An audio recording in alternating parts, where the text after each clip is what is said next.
quite difficult to watch this month's Film Review Open Challenge selection, not because it's a bad film, but because options to stream it were very limited. The only legal way, a stipulation of the challenge, was to buy a digital copy online or buy the DVD. I opted for the latter, and after finding out that my PS3 doesn't read DVDs anymore, I finally set up my old DVD player, which is retro now, making me remember that I'm getting old. Ladyhawke is a film I know nothing about outside the trailer, and it doesn't really tell me very much, so I'm going into this one as a first time viewer. Will it be a classic, or something I put on the shelf and forget about? Here's my review of Ladyhawke.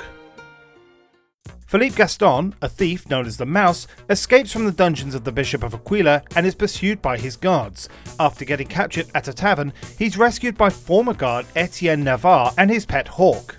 The two travel together, with Navarre looking to sneak into the castle, and with Philippe being the only one to ever escape, Navarre wants to use his expertise to his advantage. During the night, a beautiful woman rescues Philippe from a wolf attack and disappears shortly afterwards. It's later revealed that this is Navarre's lover Isabeau, who transforms into a hawk during the day, whilst Navarre transforms into a wolf at night. Philippe learns this when the hawk is injured, and he takes her to Imperius, an old monk who explains the story of the two cursed lovers.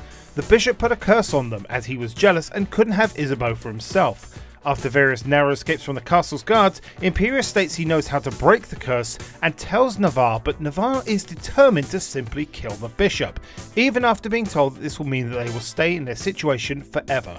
Philippe tries to convince Navarre too, but again the former captain isn't interested. After a near drowning experience in wolf form, Navarre reluctantly agrees to follow Imperius' plan. If both Isabeau and Navarre are seen by the bishop in human form together, the curse will be lifted. This can only be done during a moment where there is no day without night and night without day. Before the plan, Navarre tells Imperius that if he hears the cathedral bells, he is to kill Isabeau in bird form. Navarre storms his way into the cathedral during mass to confront the bishop, thanks to Philippe sneaking in to open the doors. During the battle, the cathedral bells are rung and Navarre believes Isabeau to be dead. With nothing left to lose, he goes to kill the bishop when Isabeau in human form walks in to stop him. A solar eclipse means that both lovers are in human form for a short time. The bishop is forced to look at them and the curse is broken. The bishop, still jealous, tries to sneak attack Navarre, but just as quickly Navarre throws his sword, killing the bishop. The film ends with Philippe and Imperius leaving and the two lovers celebrating their reconciliation. Let's start with production, shall we? With a budget of $20 million and a box office of $18.4 million, Ladyhawke didn't make its money back. Comparably, The Goonies, also released in 1985, had a budget of $19 million and made back $125 million. So what happened here? Why is it that Ladyhawke isn't that well known and The Goonies is? From a technical standpoint, there are some really good ideas, great shots and action scenes, but they're either not fleshed out or don't quite finish well.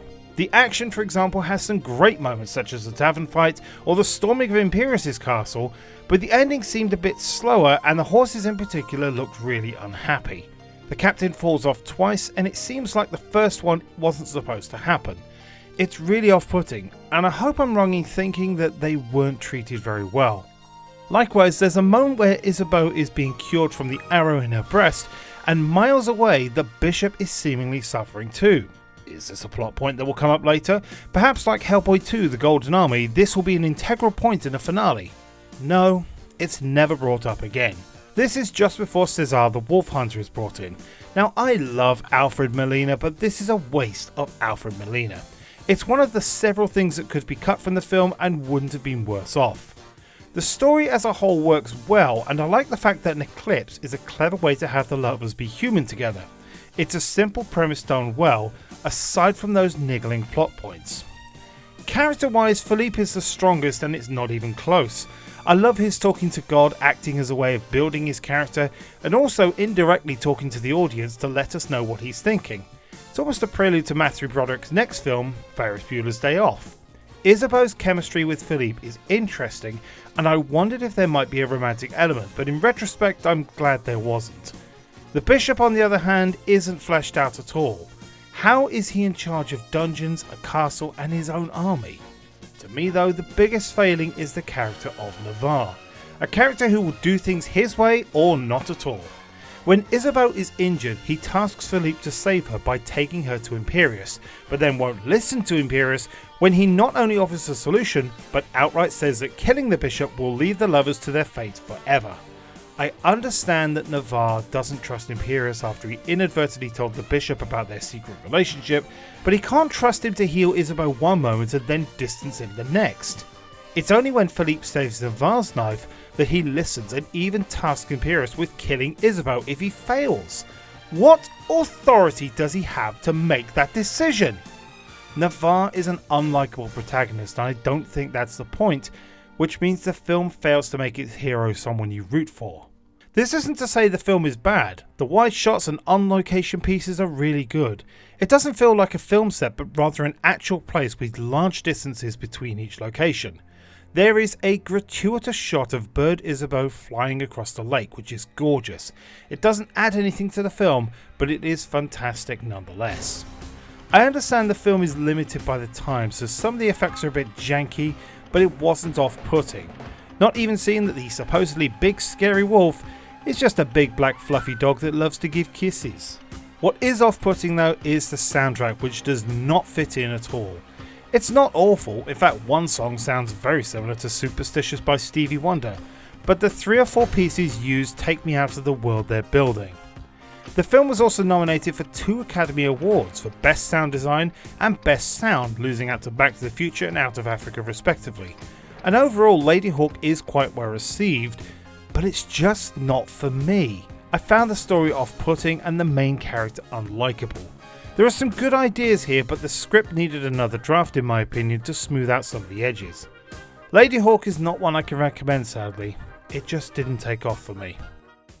Thank you for watching this video. If you like what you see, please give this video a like and share it on social media. Maybe leave a comment below about what you thought of this video.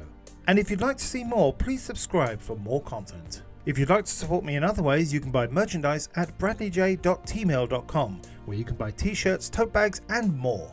Or you can become a Patreon at www.patreon.com/BradleyJVoices for just £1 a month. Coming up next for the Film Review Open Challenge is 12 Years a Slave. For now though, thank you very much for watching.